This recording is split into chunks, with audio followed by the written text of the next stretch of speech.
They were good yesterday. They were probably better than I was, to be honest with you. And between my staff and them, we had a good day's practice. What are you going to do about it? You can look back and say, shoulda, woulda, coulda, and all that stuff. And the first thing that I said to them is I hold myself accountable. I'm the head coach, and you get some of the perks and rewards when things go well. When they don't go so well, then I'm the head coach. So in all areas, we were not ready to compete with a very good Oregon State team, and we got outplayed, outcoached, outpitched, out everything. And there's no consolation that a couple of the games were pretty close, and we still walked away there with a pretty empty feeling. So we got a lot of work to do. The good news is it's not the end of the season, and we've got quite a bit of conference left. Anything can happen there, and our obligation is to get up off the deck and try to win 9 more games in a row, and then try to win our 10th when we get to that point. After a series like that, are there some things you're trying to take away to improve on, or are you just trying to flush it out and kind of just restart? Yeah,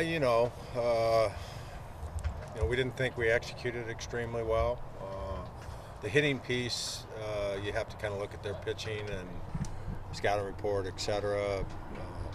It is baseball, and whether it's Oregon State's excellence in their starting pitching, which it was, their bullpen gave us some opportunities. We didn't take advantage of it as well as them, but their starting pitching was spectacular. And maybe our guys weren't hitting on all cylinders, but that can happen against average pitching as well. But it did happen against them. It was a key series.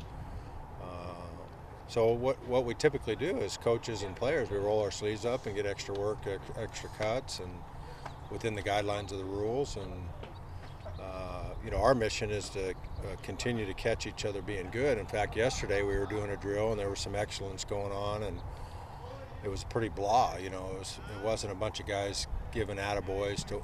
It was a hangover effect of, okay, so what? This is practice, and so what? We're doing well, and kind of that theme. And I thought Coach Waz nailed it. He stopped the whole drill, got the position players together, and said, "Hey, look, we're still kicking, we're still alive. Let's make sure that we're rewarding each other with some attaboys." And I think that's what you have to do. It tends to knock you on your rear end, and nothing seems to be good when when you hit that rock bottom period of your athletic career. So we got to understand it's a game, and we still have more games, and we got to appreciate each other and the things that we do well, and correct the things we're not doing so well. Do expectations change at all when you lose two of your best pitchers and your best offensive player looking down the road? I think that would be an excuse. That would be a slap in the face to the kids taking be real easy for me to say I would have liked to gone to battle last weekend with Cole Irvin and Matt Crook but it happens to everybody, and whether it's Jeff Gold, who happens to be one of the nation's leading pitchers, who's doing a fine job and pitched well enough to win, or Tommy Thorpe or Trent Patton. Their names aren't Cole Irvin and Matt Crook, but they're awfully good. So in our program, we expect to plug a new guy in and still compete. We would never use that as an excuse, and I think that would be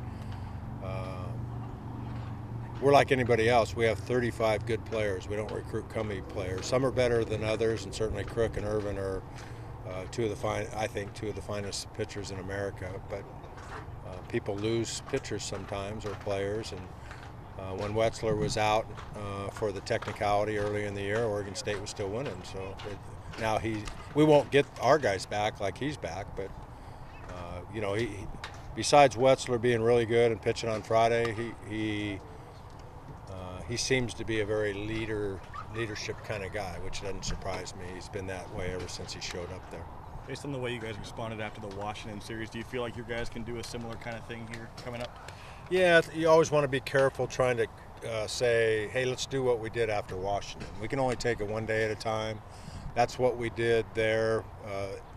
There was some reasons to push the panic button with Crook going down and our relief pitching not doing well in the Washington series or that whole road trip, and we elected to stay pat and just build on the fact that we're home and, hey, this is a different phase of the season, and that formula worked. I don't know if you can continue to just repeat everything you say to guys, and it's going to come out of the computer the same way. But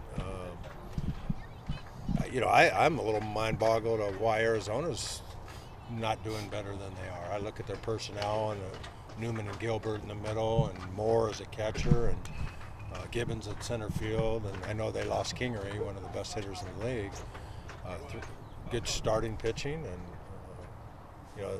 they're going to be a handful. So if we're so busy looking backwards in the rearview mirror at what happened at Oregon State, or hoping that we rebound like we did after Washington, then Arizona's going to come in here and have their way with us. So we've got great respect for Coach Lopez and that program, and that in itself is enough of a challenge and enough to get our attention to get rid of the Oregon State feeling, I guess. You talked about the response after Washington. When you look back, would you say the one now is the same, or is it being taken harder by your guys?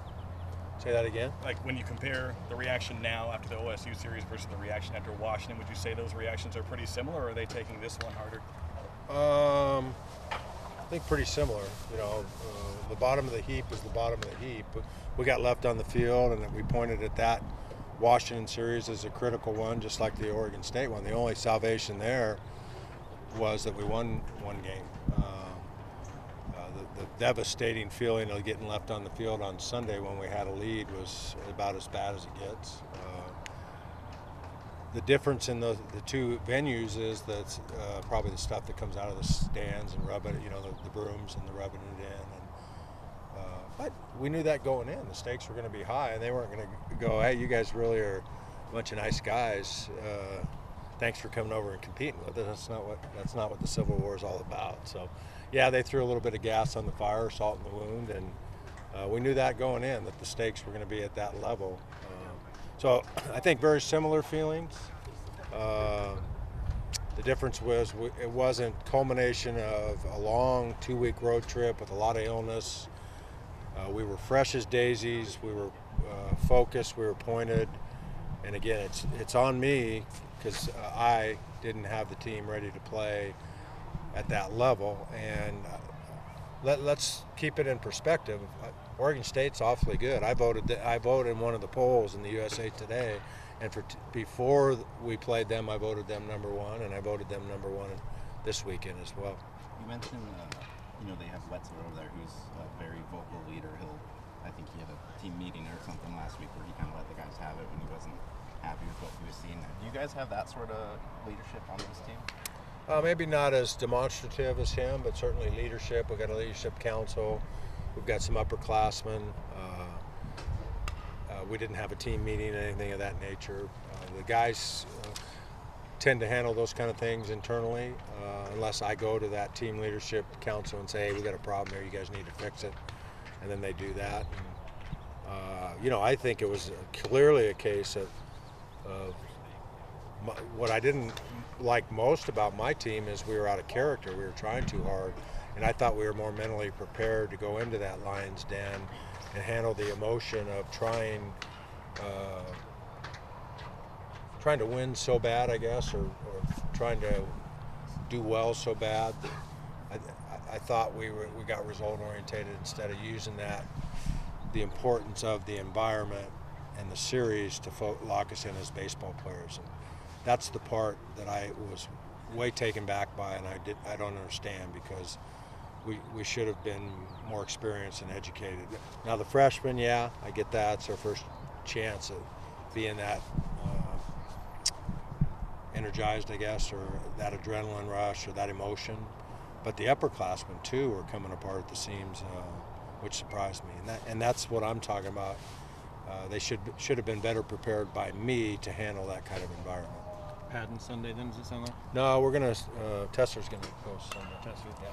First Pac-12 for him. Why you put him in there? And what do you expect from him? Well, it was a coin flip between him and Padden last week, and Trent was not real sharp.